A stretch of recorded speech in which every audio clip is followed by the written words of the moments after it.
Paz do Senhor, meus irmãos. Vamos hoje falar um pouquinho sobre o reinado e sobre a questão do governo da monarquia em Israel. Essa lição, a lição de número 5, é uma lição que tem uma importância singular, porque nela nós podemos pegar algumas lições, obviamente de aplicação pessoal e para aplicação da nossa vida e talvez ela vai, diferente das outras lições, ela vai nos passar uma visão de mundo, uma cosmovisão, uma visão de governo humano de uma forma diferente e vai nos fazer entender algumas coisas que talvez não se tornaram entendíveis em outras lições que aplicamos aqui, até porque o tema não era esse. Então essa lição ela é mais abrangente e vai nos fazer entender alguns pontos com relação ao governo e aos governos que estão sobre nós, o governo humano. Então a lição de número 5, ela trata sobre a instituição da monarquia dentro de Israel. Por que a instituição da monarquia dentro de Israel? Pelo fato de que, naquele momento, Israel ainda não tinha rei. As outras nações, obviamente, possuíam os seus imperadores, os seus reis, mas Israel não tinha um líder, um governante que fosse o soberano diante do povo. Então essa lição é muito importante. Já de antemão quero agradecer a presença de todos vocês por estar conosco, por sempre estar nos acompanhando, e queremos aqui externar nossos agradecimentos a todos e que a sua aula seja uma aula abençoada e que você que esteja nos assistindo para adquirir conhecimento, que Deus também te abençoe. Eu quero pautar a nossa lição, eu quero colocar três focos e 3 objetivos para explanarmos esta lição, a lição de número 5, para que você, professor, quando for aplicar esta lição, você dê ênfase a esses pontos em que eu vou dizer aqui e que eu acho que seria o eixo central, será o eixo central da nossa aula, e eu quero que você transforme como o objetivo central da sua aula também, se possível. E quais são os 3 pontos? O primeiro ponto que nós vamos tratar é sobre o conceito de monarquia. É muito importante entender o conceito de monarquia. Segundo ponto que nós vamos tratar é com relação à diferença, à distinção entre o sistema de monarquia e os outros sistemas de governo e, obviamente, o sistema teocrático. E por último, por derradeiro, eu quero falar um pouquinho sobre as consequências da escolha do governo instituído em Israel ou da súplica do povo em ter um rei. As consequências do governo da monarquia dentro de Israel. Esses são os 3 pontos que eu quero tratar. Vamos começar com o conceito. O que seria monarquia? Talvez você que esteja me assistindo, talvez você, professor, que leu um pouco mais, que tem um pouco mais de familiaridade com estudos, você pensa assim, poxa, mas é tão óbvio, né? Monarquia é o governo de um rei e um soberano diante do povo, com total autoridade e às vezes autoritarismo em certas situações. Mas não é tão simples assim. Por quê? Qual o interessante de entrarmos e introduzirmos o nosso estudo falando do conceito? A grande questão é que nós sabemos que as nossas turmas de escola bíblica dominical, seja no nosso ministério, na Adelinhares, seja se você não é da Adelinhares, se você pertence a uma outra igreja, Assembleia de Deus, um outro ministério, se você é de uma outra denominação, você sabe que na grande maioria, pelo menos a regra é essa, que a maioria das pessoas das nossas igrejas são pessoas mais simplórias e pessoas mais leigas do ponto de vista de entendimento. Então, você passar um conceito, ou seja, explicar de forma conceitual o que é monarquia, para essas pessoas vai ser mais fácil tudo que vai vir a seguir. Tudo que você vai falar posteriormente vai se tornar muito mais didático, muito mais entendível, né? Muito mais perceptível. Então vamos dar um conceito simples do que seria monarquia. Monarquia seria, na verdade, um sistema ou uma forma de governo. Vamos usar sistema aqui e forma como termos sinônimos, porque alguns divergem dizendo que sistema de governo é uma coisa e forma de governo é outra. Mas vamos usar forma e sistema como sinônimos. Monarquia é um sistema, uma forma de governo onde há um soberano. E esse soberano, ele domina sobre um povo, sendo o seu governante maior, seu governante máximo. Geralmente, quase que totalmente, tudo se emana, tudo vem desse governante maior. Geralmente esse governante é definido como rei, ele é chamado de rei ou de soberano. Isso seria o sistema monárquico.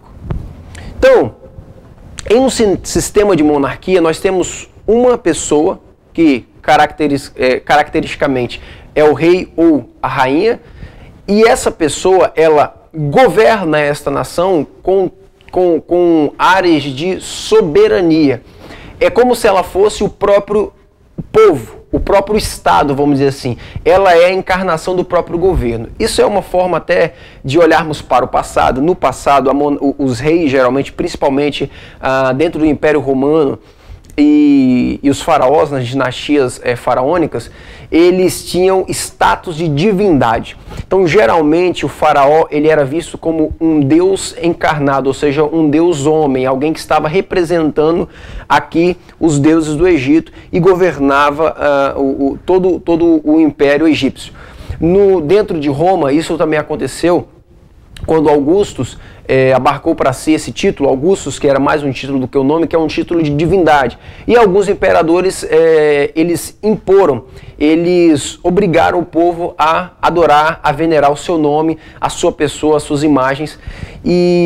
Ou seja, o imperador e o rei, no caso da dinastia egípcia, ele trazia para si a ideia máxima do domínio, ao ponto de ser elevado ao status de divindade. Então, monarquia seria esse sistema de governo. Agora, encaixando para o nosso segundo ponto, que seria as distinções entre monarquia e os outros sistemas de governo, no período da Antiguidade, no período da Antiguidade, período de Israel antigo, período do Oriente Próximo antigo, no período da dinastia egípcia, no período da Antiguidade, a grande massa das nações era governada por soberanos, por um rei. Dificilmente não se tinha em uma nação um rei, uma rainha ou um imperador, uma imperatriz. Isso é fato da história da humanidade. Se formos acompanhar todas as dinastias, todos os reinados, todos os grandes impérios que surgiram, nós vamos observar isso. Israel não tinha esse rei, essa pessoa soberana fisicamente, né? E qual seria uma distinção? Acho que é importante, professor, faça uma pesquisa, se o que eu for passar aqui não for suficiente, e é bom que não seja mesmo, eu quero que você pesquise, eu quero que você estude mais, faça uma pesquisa em fontes confiáveis, obviamente. Esse tipo de pesquisa dá para fazer na internet, mas faça em fontes confiáveis e busque sistemas e formas de governo. Então, eu vou passar para vocês aqui. Nós sabemos que hoje, atualmente, existe monarquia e presidencialismo. Então, na verdade, poucas nações do mundo, muito poucas nações do mundo hoje, continuam usando o sistema monárquico, ou seja, aquele onde um rei ou uma rainha é o governante. A maioria dos países hoje usam um sistema onde há um presidente ou um ministro, um chefe de Estado. E nós chamamos esse sistema de presidencialismo, né? Mas dentro do sistema também existe uma forma de governo que seria o parlamentarismo.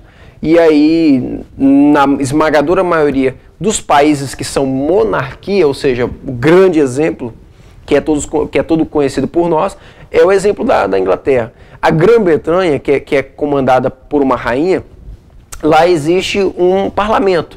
E a rainha, por mais que ela é a soberana, né, não é soberana como na antiguidade, que de fato eram soberanos. Os reis e rainhas, os imperadores e as imperatrizes da antiguidade, eles eram soberanos mesmo. O que eles mandavam era decreto. Hoje, na atualidade, no século XXI, não existe mais esse sistema monárquico de soberania. Existe o rei e a rainha, mas existe um parlamento, onde esse parlamento ele toma as decisões do governo, as decisões que são pertinentes àquele povo, àquela nação. Então, na verdade, hoje no sistema monárquico do século XXI, o rei ou a rainha, ele fica mais como uma figura de autoridade e de poderio, né, vamos dizer, de status. e quem comanda o país, na verdade, é o parlamento. Quem toma as decisões é o parlamento, que no caso do Brasil seria o Senado, mas o nosso sistema não é de monarquia, é um sistema de presidencialismo. Não é? E aí geralmente as decisões são tomadas pelo Senado e algumas decisões podem ser tomadas de ofício pelo presidente. Então esses dois sistemas, eu queria que você fizesse esse paralelo e esse contraste entre os sistemas que há hoje e os sistemas, a diferença entre a monarquia de hoje e a diferença entre a monarquia da antiguidade, e fazendo um paralelo e contraste entre monarquia e presidencialismo, que são os sistemas que existem hoje ainda no meio do século XXI. Outra coisa que eu quero que você, professor, foque é com relação à distinção daquilo que havia em Israel para aquilo que foi instituído em Israel. O que havia em Israel? Quem governava Israel, quem geria o povo, eram os juízes. Os juízes, eles governaram por volta do ano 1390 até por volta do ano 1090, 1095. Isso dá mais ou menos de 300 a 400 anos de governo dos juízes. E nesse sistema de governo, esse sistema de governo era conhecido como teocracia. Na verdade, por mais que a teocracia foi bastante perceptível no sistema de governo dos juízes, o próprio Joséfo, um judeu do século I, Joséfo escreve dizendo que a teocracia ela estava instituída desde quando Deus entregou a Moisés as leis no Sinai. Então, a partir dali, a partir daquele momento, começou-se o governo de Deus, a teocracia, que nada mais é do que o governo soberano de Deus. Os homens, ou aqueles que Deus separava, estavam ali apenas para direcionar o povo. Mas havia um soberano que era o próprio Deus. As leis, a lei de Deus, a lei de Moisés, ela foi emanada, ela surgiu do próprio Deus. O próprio Deus foi o seu legislador, que na verdade o legislador foi o próprio Deus com a escrita de Moisés. Deus determinou que fosse assim. E o que há agora, o que o povo busca, era a monarquia, que era a substituição da teocracia, ou seja, do governo soberano de Deus, para o governo soberano de um homem. Isso nós vemos claramente lá no pedido em que o povo pressiona Samuel para pedir lá no capítulo 8 de 1 Samuel. O povo pressiona Samuel para que haja a instituição de um homem soberano, de alguém que fosse soberano sobre o povo. Então a teocracia era o governo soberano de Deus desde o Sinai até o final do período dos juízes, até a morte ou até a instituição de Saul como rei. Então essa distinção entre o sistema teocrático e o sistema de monarquia, monárquico, é muito importante também para que os nossos alunos, para que a igreja entenda. E aí nós vemos basicamente qual é o sistema de governo que Deus modelou para a humanidade. O sistema de governo que Deus modelou para a humanidade, o sistema modelo de governo, era obviamente um modelo teocrático, ou seja, o Senhor soberano sobre a terra, o Senhor nos dirigindo, o Senhor nos governando e separando em alguns momentos os homens para que nos direcionasse apenas. Mas o soberano era sempre o Senhor. O fato é que o povo, ele se desviou a todo momento e chegou um momento que eles buscaram alguém que os representasse. E aí nós chegamos no terceiro ponto, e que talvez seja o ponto mais detalhado e que eu quero dar uma atenção maior, que é a própria decisão de buscar um soberano diante do povo e as consequências dessa decisão. Foram trágicas para Israel. A própria história do povo hebreu mostra isso, que a decisão de ter um rei, instituir um rei, um soberano, foi trágica. E as consequências, elas são anunciadas, elas foram já pré-anunciadas, né? Foi assim uma catástrofe anunciada de tudo que viria. Porque se você pegar a sua Bíblia e abrir no primeiro livro de Samuel, no capítulo 8, a partir do verso de número 4 até o verso de número 17, 18, você vai ver o povo pressionando Samuel e pedindo a Samuel um rei. E o que Samuel diz? Samuel diz, olha, você já tem o Senhor. Ele diz, não, nós queremos um rei humano, soberano, as outras nações têm. Pegamos aqui um primeiro exemplo. Se eles dizem as outras nações têm, é porque eles estavam usando de modelo. Deus nunca quis que Israel usasse de modelo as outras nações. Na verdade, era para ser o inverso. A ordem era para ser Israel, modelo para as outras nações. Mas, infelizmente, Israel sempre se inclinou aos sistemas das outras nações, principalmente o sistema de idolatria. E no período de Juízes houve muito isso, esses altos e baixos da idolatria. E eles falam, nós queremos rei como as outras nações têm reis. Nós não temos o nosso rei. E aí há um motivo claro para entender por que eles queriam isso. Bom, se o período dos juízes, como eu disse anteriormente, foi entre 1390, por volta de 1390, até cerca de 1095, 1100, e aí eles governaram por cerca de 300 a 400 anos, entendemos assim que o tempo, quase meio milênio, foi tempo suficiente para que muitas dinastias e para que muitos impérios e grandes governos se levantassem na história da humanidade. O grande exemplo, o maior exemplo, sem dúvida, que caiu dentro desse espaço de tempo e que o povo de Israel viu, foi o surgimento do maior império daquele momento, que era o Império Egípcio. Os egípcios, a nação egípcia, ela iniciou por volta do ano 3000 a.C., mas ela toma o seu apogeu maior, foi na dinastia de Ramsés II. E Ramsés, ele governou no século XIII, por volta do ano de 1200, o que cai exatamente dentro do período dos juízes. E Ramsés levou para o Egito muita riqueza. Ramsés, com seu sistema de administração, ele fez com que a dinastia, com o Império Egípcio, crescesse muito e dominasse toda a vastidão de terra. Por isso, percebamos que é provável que os judeus, eles olhavam para o Império Egípcio, para os impérios cananitas, e viam o seu apogeu, viam a sua riqueza, viam o seu glamour e falaram, queremos um rei, porque queremos ser como eles. E isso é muito importante, porque nós percebemos que já começou errado a decisão deles. A decisão deles era por um certo sentimento de inveja dos outros povos, e porque eles estavam rejeitando a Deus ali.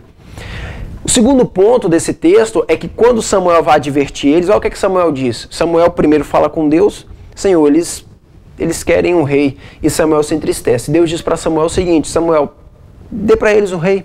Eles não querem um rei? Então dê um rei para eles. E fique tranquilo, acalma o seu coração, porque eles não rejeitaram você, rejeitaram a mim. Mas dê um rei para eles. Só que diga uma coisa para eles. Olha o que Deus instrui Samuel a dizer. E Samuel diz, como porta-voz de Deus naquele momento, como profeta de Deus, ele diz, vocês querem um rei? Mas olha as consequências que viriam por causa da decisão de Israel. E que eu quero fazer um liame dessas consequências para o nosso mundo hoje.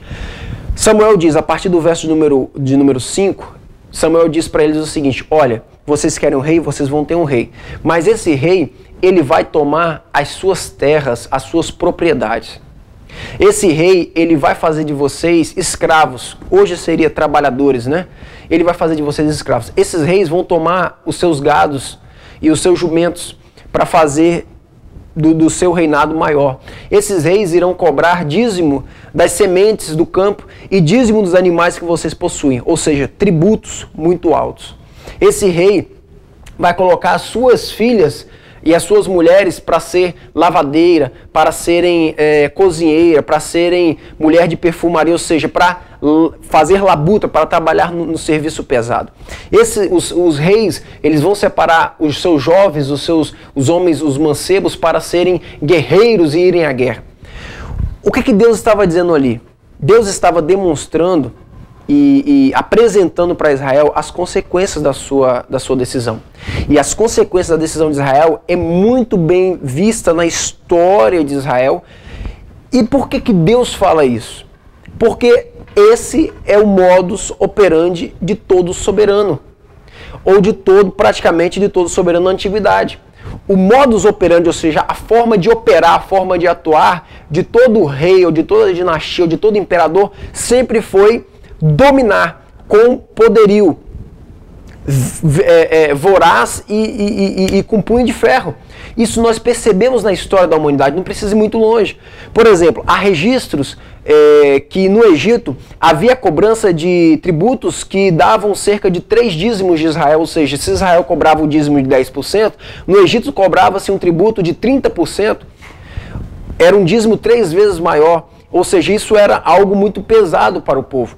Quando nós vamos para o Império Romano, o maior império da Antiguidade, nós vamos ver, por exemplo, que há registros historiográficos, e os estudiosos assim relatam, que no governo de Augusto, primeiro imperador oficial do Império Romano, por volta que governou do ano 27 até o ano 14, ano 27 a.C. até o ano 14 depois de Cristo, no governo de Augusto haviam inúmeros tributos, e desses tributos alguns eram extremamente pesados para a massa, para o povo. Havia um tributo chamado tributum soli, era um tributo sobre a terra, sobre a propriedade. Esse tributo era cerca de 1% da propriedade, 1% ao ano da propriedade da pessoa, ou seja, pegava-se o valor da propriedade e calculava-se o tributo de 1% ao ano. Havia um outro tributo chamado tributum capitis, que era um tributo sobre a pessoa, não era sobre a propriedade, mas sobre a pessoa. E toda pessoa que era considerada adulta dentro do Império Romano pagava esse tributo. Dentro da Palestina, o povo judeu pagava esse tributo, iniciava-se o pagamento desse tributo por volta dos 14 anos, que o menino judeu deixa de ser criança por volta dos 12, 13 anos. Então, a partir dos 14 já era cobrado de todo menino judeu e toda mulher judia. E até os 65 anos, geralmente, ele pagava, a pessoa tinha que pagar, era obrigado a pagar esse tributo, que era geralmente de 2% ao ano. Sem contar os tributos de alfândega, né? Quando a pessoa iria de uma cidade a outra e levava mantimentos e levava mercadoria, tinha que pagar tributos absurdos aos chamados publicanos, cobradores de impostos. Ou seja, o sistema, o modus operandi de todos os soberanos que existiram na história da humanidade foram, de fato, governar com punho de ferro, governar com braço forte, cobrando tributos pesados, uma carga tributária pesada. Inclusive, há relatos de que uma pessoa no século I, ela gastava em média 40% de toda a sua renda, daquilo que ela percebia que ela recebia, 40% era só de aluguéis e de tributos. Ou seja, 40% de tudo que uma pessoa ganhava, se ela ganhasse R$100, R$40 era só para pagar tributos, pagar impostos ao Império Romano. Então vocês percebam que o que Deus disse, Deus não disse porque ele falou, eu quero que isso aconteça. Na verdade, Deus disse porque ele estava querendo dizer para Israel, eu não quero que aconteça com vocês. Olha, eu dei uma terra para vocês. Essa terra mana leite e mel. Eu não cobro dessa terra a não ser o dízimo, porque o povo, né, foi instituído o dízimo para que o povo fosse grato a Deus pela terra que ele deu. Mas além do dízimo, Deus não cobrava nada. O povo simplesmente tinha que servir ao Senhor com fidelidade e amar o seu próximo como a ti mesmo e fazer o bem e seguir a lei de Deus. Deus não impunha tributos sobre inúmeras situações, vários impostos sobre os animais, não. Havia apenas um tributo que era o dízimo, 10% de tudo que a terra produzisse, 10% ao ano somente, 10% da produção anual. Era isso que Deus queria e mais nada, como uma forma de gratidão. E o restante de toda a terra era do povo. Mas o que o povo pede? O povo pede um rei. E aí Deus faz um alerta para eles. Então tá bom, o rei de vocês vai cobrar tributos absurdos. O rei de vocês não vai dar para vocês a liberdade que eu dou. Por exemplo, ninguém era escravo, funcionário de Deus, a não ser os levitas que eram funcionários do templo, mas cada um era funcionário de si mesmo.